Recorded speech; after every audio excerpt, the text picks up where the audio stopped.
কিভাবে করে ব্যবহার করতে হবে, কিভাবে মানে স্যাম্পল দেখাচ্ছিল আমাদেরকে। এরপর হচ্ছে আমরা যখন স্যাম্পল অ্যাপ্রুভ করি তখন আমাদের সাথে তাদের যোগাযোগ হয় আর কি, আমরা দাম জানতে চাই এবং আমরা প্রকৃত ক্রেতা যেভাবে এগুলো আসলে মানে ভ্যালি এক্সপায়ারি ডেট আছে কিনা, মানে যাতে আমাদের বুঝতে না পারে ওটা আমরা আসলে তাদেরকে ডিপেন্ড করে আমরা অর্ডার করি এবং আমরা 2 বক্স যেটা স্যার বললো 2 বক্স আমাদের মহানগর প্রতিটি এলাকায় আমাদের ডেলিভারি দেয়। এরপর তাকে আমাদের ডেলিভারি ম্যান যে নিয়ে আসছে তার ডেলিভারি ম্যানকে ধরে আমরা মূল গ্রাহকের কাছে আমরা যাই। আপনারা দেখতে পাচ্ছেন যে আমাদের এখানে বিভিন্ন ফ্লেভার নিয়ে আমরা আসলে একটা বার্গেনিং করি, যাতে তারা আসলে আমাদের রিয়েল ক্রেতা ভাবে আর কি।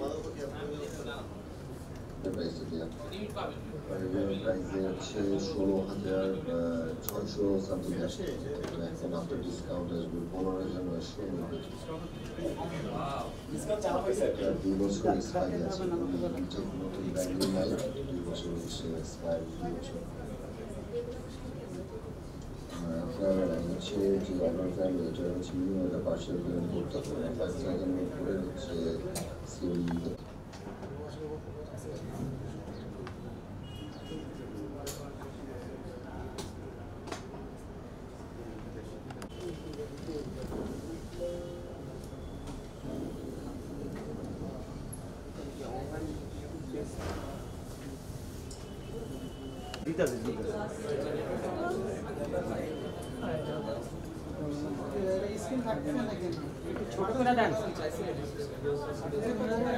মোহাম্মদ ওয়াসিফ যে মেনলি সে হচ্ছে মূল হোতা, আর তার ডেলিভারি ম্যান হচ্ছে সামি।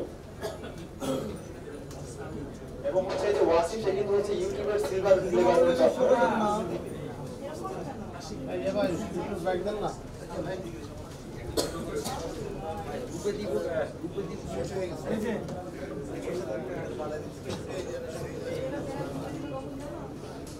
আর পাশে হচ্ছে ওনার হচ্ছে সহযোগী।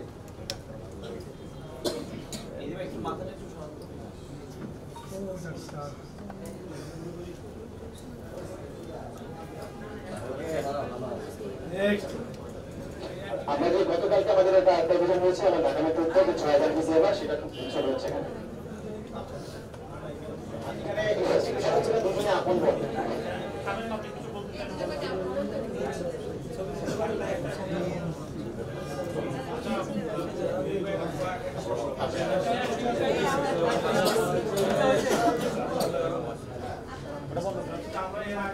মামলা হয়, তদন্ত হয়, বিশেষ করে কি জানা যায় যে আদালত থেকে বলা হয় যে এই ইয়াবাটা আসল ইয়াবা ছিল না, এটার মধ্যে দিয়ে অভিযানটা শেষ হয়ে যায়।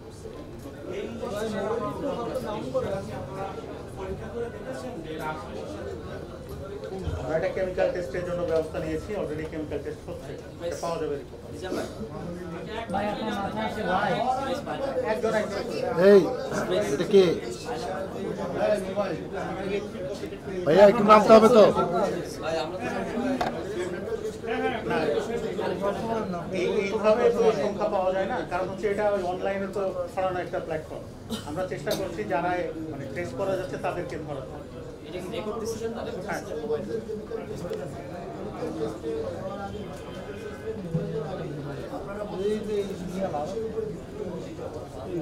এটা হচ্ছে তারা স্বীকার করেছে এটা সীসা।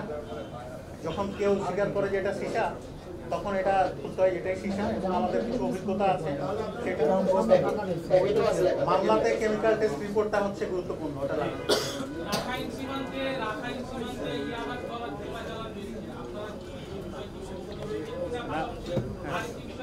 একটু ক্যামেরায় জি।